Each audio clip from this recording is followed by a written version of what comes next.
okubiriza abasiraamu Christmas si yaffe wala tushariku haula temugeza ne mwetaba mu bantu abo mu kubajagulizaako n'okubayozaayoza n'okukola ebyo ebyeyawulidde ku lunaku lwabwe nga byabwe ebyo si byaffe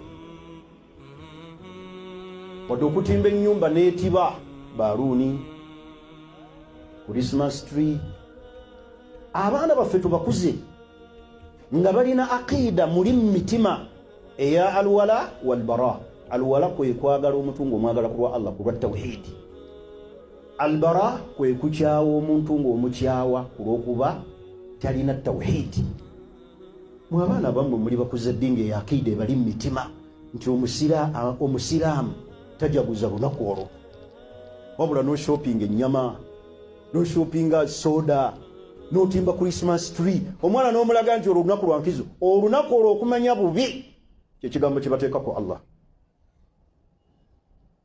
ti Allah alina omwana kyekigambo ekinene mu lunaku olwo ekizibu ekizito Allah kyaga nti eggulu lyagala okweyuzayuza olw'obunene bw'olunaku olwo obubi obulimu tekikkirizibwa kubayambako mu mbeera zonna. Maama wange si musiraamu, ye si musiraamu, mukoleko daawa aŋambye mugulire ebyo mujagulizeeko atuyise kabaga. Please don't go. Bampisa okusala embuzi ku lunaku olwo oba enkoko ze musiraamu aliwo. Please don't do. Lunaku lukyamu si lwaffe. Balamusizaako nnyo bassebo ne bannyabo abaana ba Katonda mwenna buli muntu gy'osinzira okutulaba n'okutuwuliriza mu linnya lya Mukama waffe Yesu. Mbaagaliza Christmas ennungi. Katonda abakole bulungi buli muntu gy'osinzidde okutulaba. Bassebo ne bannyabo buvunaanyizibwa bwaffe ng'abaana ba Katonda okuyamba abasajja ng'abo obutaswala akome ku mulundi guno gw'okuswala kubanga agenda kuswala ebbanga lyonna bwe tutamuyamba. Bayibuli esomesa mu kitabo kya Peetero ekisooka essula ey'okubiri olunyiriri olw'15. Bayibuli egamba bw'eti: kubanga Katonda bw'ayagala bw'atyo mmwe okusirisanga obutamanya bw'abantu abasiru. Ekyo Katonda ky'ayagala ffe tusirisenga obutamanya bw'abantu abafaanana ng'oyo. Ekisooka kyayogerako kyennyini takitegeera. Tosobola kuvaayo n'ogamba nti abasiraamu baleme kwetaba ne mu kusala ebisolo. Ne basiraamu banno bennyini bakusekerera kubanga kyoyogerako kikulaga tokola ki, tokitegeera era tokimanyi. Olunaku lwe mwavaayo ne mwerangirira ng'abaddu ne muga nti mwe muli baddu ne mukiteeka ne mu bitabo byammwe nga muli baddu, lwe lunaku lwe mutayinza kulekeraawo kusalira Abakristaayo bisolo. Temusobola. Naawe sheeko olina bukya okimanyi, bukya zo zagguddewo era zaakozera mwasaze ennyama. Ebise ebisinaasala ennyama ku Krisimansi y'Abakristaayo mutandika okubiwagala mwezi gwa 9 kubanga mukimanyi nti muteekwa okubasalira ebisolo kubanga bo baana ba Bwakabaka tebayinza kuvulubana musaayi nga weemuli. Ekyo naawe okimanyi. Noonyezaayo bukya yonna ne bweba ya muganda wa Muhammadi nga teyakoze. Ginoonyezeeyo. Ne bw'aba ng'oli ayagala nnyo obusiraamu nga atema empale n'omusanga mukubo n'olowooza ye teyakaze yambadde ya mutoowe era bukya ye yakoze kubanga mukimanyi bulungi nti muli baddu mwe muteekwa okusala ebisolo by'abaana ba Katonda bye banaalya. Ndabika ntya nga nvuluba n'omusaayi nga buddala waali kubanga nze nja kumuyita nkwate 10 ndumuwe asale omusaayi bwe gunaagenda mu kanzu agenda ayoze. Ki ekineetagisa okusala nga weemuli? Muteekwa okubisala era mwabisaze.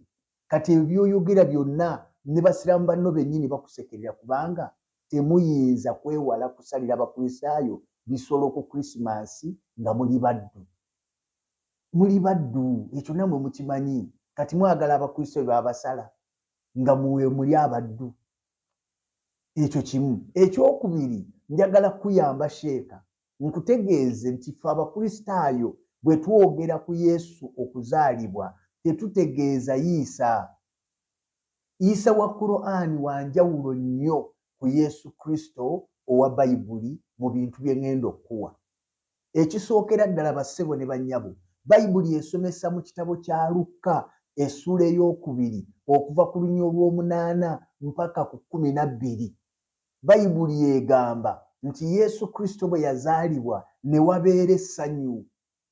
Lwaki essanyu eriri? Kubanga malayika yajja n'agamba abasumba nti leero azaaliddwa gye muli Kristo Mukama waffe. Kristo omulokozi Mukama waffe. Leero azaaliddwa omulokozi Kristo Mukama waffe. Kati ekitusanyusa n'ensonga lwaki tujaganya okuzaalibwa kwa Yesu, kubanga bwe yajja yatulokola okuva mu bibi byaffe. Matayo essula esooka olunya olw'abiri Bayibuli bw'etyo bwekola ki? Bwegamba. Bw'etyo bwegamba. Kakati mmwe mulowooza nti bwe tugamba nti Yesu azaaliddwa tutegeeza Isa. Nedda. Isa munange muntu mulala nnyo ku Yesu, kubanga ye bwe yazaalibwa mu Qur'ani mu ssula eye-19 Surat Maryam aya yakumeka? Aya ya 27. Qur'ani egamba nti abantu Maryamu najja ng'asitudde omwana omuwere. Bwe yamutuusa mu maaso g'ekibiina abantu ne beewunya ne bagamba nti kino kyoleese kintu kiddukwa. Yazaala ekikulekule, kubanga aya eziddako wansi aya ya 30 eraga nti Maryamu n'alaza omwana eri abantu ng'omwana ali mu kibaya, mwana muto yakazaalibwa ennaku nga 3. Bw'akaana ne kalyoka kagamba, ne kayima ne kagamba, Abdullah, nze ndi muddu wa Allah, atani alikitaaba, ampadde ekitabo ng'akaana kekoogera. Kati oyo si ye Yesu gwe twogerako. Ffe bassebo ne banyawo bwe twogera ku Yesu, twogera ku Yesu Kristo omulokozi, twogera ku Yesu Kristo kabaka w'emirembe, twogera ku Yesu Kristo omwana wa Katonda omulamu owa Bayibuli. Allah naye azaala, naye ffe si gwe twogerako, kubanga enzaala ya Allah alinga mbuzi, azaala nga mbuzi, azaala nga bantu, talina njawulo. Ye yafunyisa omukazi olubuto okuyita mu mimwa gye. Essula ya 66 bagita Surat Tahrim aya eye-12. Oyo si gwe tugamba ffe. Yesu gwe twogerako yayingira mu lubuto lwa Mariyamu okuyita Mwoyo Mutukuvu nga tewali kikolwa kyonna kya buntu. So nga Allah mu Qur'ani essula ya 66 Surat Tahrim aya yakumeka? Aya ya 12 egamba yabakubira ekifaananyi kya Mariyamu muwala wa Imurani eyakuuma obwereere bwe ne tubufuwamu bwe omukka n'aba olubuto. Kati oyo si gwe tugamba. Ekyo muteekwa okukimanya. Mwawule entengotengo ku ntula. Muteekwa okwawula Yesu ku Isa.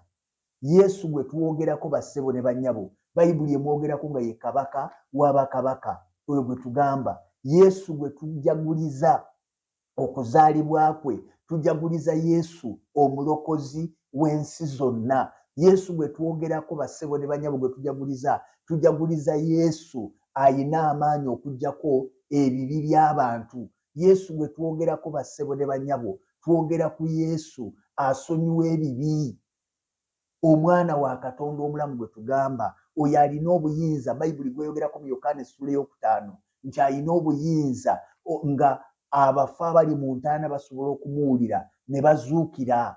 Oyo gwe tugamba. Oyo Yesu gwe tugamba ye yasanga omusajja yali amaze emyaka 38 ku kidiba n'amugamba nti golokoka weetika ekitanda ky'otambula ogende, nga tamukutteeko. Omusajja n'ayimuka n'atambula n'agenda. Oyo Yesu gwe tugamba. Tetugamba Isa. Mutusonyiwe basiraamu, tetugamba Isa. Bwe twogera ku Yesu Kristo temuleeta kicupuli kye bayita Isa kukigatta mu bintu. Isa tumumanyi, ayina kojjaawe gwe bayita Musa ne Alooni. Oyo si gwe tugamba. Yesu tabangako na kojjaawe gwe bayita Musa ne Alooni. Tabangako. Naye mmwe Isa owammwe ayina Haruna ne Musa nga be bannyina ba Mariyamu azaala Isa.